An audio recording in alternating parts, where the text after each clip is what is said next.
शायद यही चाहती है कांग्रेस, मुंह पर उंगली लगाकर बैठे रहे, मुंह बंद कर ले। शायद यही चाहता है इंडिया गठबंधन, लबों को सिल लिया जाए। कभी आपने सोचा था कि अगर इस देश के अंदर ही दंगाइयों पर कभी कोई सर्जिकल स्ट्राइक हो तो नजारा कैसा होगा? ठीक वैसा ही जैसा कल से गोदी मीडिया के खलियारों की टोली में बना हुआ है। कोई छाती पीट रहा है तो कोई सिर, कोई जुबानी लठैती कर रहा है तो कोई गधा पचीसी। लेकिन बात जो एक समान है वो ये कि सब के सब खिसियानी बिल्ली बने हुए हैं और खंबा नोच रहे हैं। हमने आपको दिखाया कि कैसे सुधीर चौधरी बहिष्कार से बिफरा हुआ था, अमिश देवगन उछल कूद मचाए हुआ है। आज हम दिखाएंगे कि कैसे अमन चोपड़ा बौखलाया हुआ है।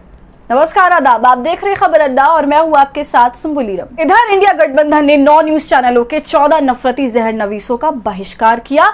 उधर नोएडा में नफरती ब्रिगेड कराने लगा।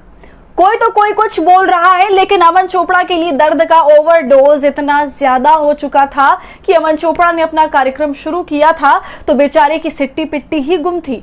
मुंह पर उंगली रखे न्यूज 18 का नफरतगर्द पहले 20-25 सेकंड ये सोचता रहा कि इस सर्जिकल स्ट्राइक से जो उसकी दुकान का नुकसान हुआ है उसकी भरपाई वो करेगा कैसे।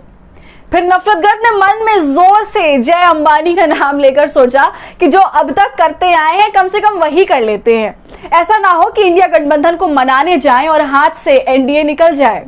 तो मुंह से उंगली हटाते ही अमन चोपड़ा ने एक बार फिर अपना पुराना कैसेट घुमाना शुरू किया और 2023 में इंडिया गठबंधन द्वारा बॉयकॉट किए जाने को सीधे 1975 के आपातकाल से जोड़ा और सवाल किया कि क्या इन दोनों बातों में कोई अंतर है कि विपक्ष अब चाहता है कि उससे अब ऐसे सवाल नहीं पूछे जाएं जिनसे उन्हें परेशानी होती है। आगे अमन अपनी थेथरे की पीएचडी वाली डिग्री का इस्तेमाल करते हुए कहता है कि उसके नेटवर्क 18 ग्रुप से चूंकि 3 न्यूज एंकर्स का नाम है, सो ये साफ है कि न्यूज 18 और CNN 18 की पत्रकारिता सही रास्ते पर है। और इतना ही नहीं बल्कि अमन चोपड़ा गणित के साथ अपनी बात भी रखता है और कहता है कि इस देश में करीब 400 न्यूज चैनल हैं और हर एक चैनल में कम से कम 10 एंकर तो होंगे ही। और ऐसे में पूरी टीवी मीडिया के करीबन 4000 एंकर्स में से सिर्फ 14 पत्रकारों को बॉयकॉट करना दर्शाता है कि इंडिया गठबंधन 0.03% पत्रकारों से डर गई।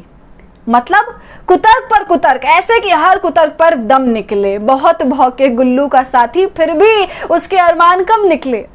अब आइए कि सिलसिलेवार तरीके से आपको बता दें कि इन तमाम बातों को हम कुतर्क क्यों कह रहे हैं। कुतर्क इसलिए क्योंकि एक भी बात अमन चोपड़ा की तर्क की श्रेणी में रखी ही नहीं जा सकती। सबसे पहले अमन चोपड़ा ने इंडिया गठबंधन ने बॉयकॉट को 1975 के सेंसरशिप से जोड़ा और कह दिया कि दोनों में कोई अंतर नहीं है। लेकिन हम बताते हैं तुम्हें जहरीले एंकर की दोनों में फर्क क्या है।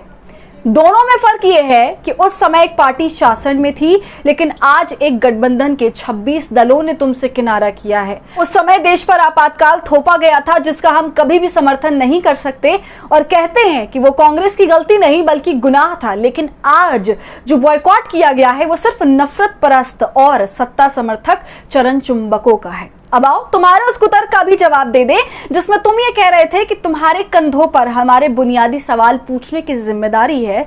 तो बताओ न्यूज 18 के जहरनवीस, कब पूछी है तुमने सरकार से रोटी और रोजगार पर सवाल? कब तुमने बलात्कार और ब्रजभूषण को खड़ा किया है कटघरे में? कब तुम उतरे हो सड़कों पर पूछने टमाटर, आलू और प्याज के दाम? याद है एक भी बेरोजगार से तुमने बात की हो? तो कैसे आज दावा इस बात का ठोक रहे हो कि तुम हमारी बातें करते हो? हिंदू और मुसलमान हम भले हैं, कोई सिख या ईसाई होगा, लेकिन हम इस आधार पर नफरत नहीं करते हैं। तुम करवाते हो क्योंकि तुम सरकारी कोठे पर नाचने वाले एक बाजारू चीज हो। अब आओ तुम्हारे गणित की भी हवा निकाल देते हैं। तुम जिन 4000 पत्रकारों की बात कर रहे हो जो कि न्यूज एंकर्स हैं, उनमें से तुम ही लोग तो ये दावा करते हो कि पूरा देश सिर्फ तुम्हें ही सुनता है और बाकी कोई नहीं है दूर दूर तक। और जब तुम ऐसा दावा करते हो तो फिर ये तो वाजिब बात है ना कि इंडिया गठबंधन तुम्हें ही बॉयकॉट करेगा। अब आखिर जो लोगों में ना तो नफरत फैला रहा है और ना ही उसकी पहुंच बहुत ज्यादा है, तो उनसे भला किनारा वो क्यों ही करेंगे? जाहिर सी बात है कि उनकी पहुंच कम है क्योंकि अब उसके सिर पर अंबानी का हाथ जो नहीं है, तुम्हारे ऊपर है, सो तुम ये नौटंकी कर रहे हो। अब जो तुम हो चुके हो बैन चोपड़ा, लगाओ कैसे लगाओ मंडली, कैसे बिठाओगे नफरती लोगों का पैनल? विपक्ष के नुमाइंदों को जो गाली देते थे अब कहां से लाओगे विपक्षी प्रवक्ता?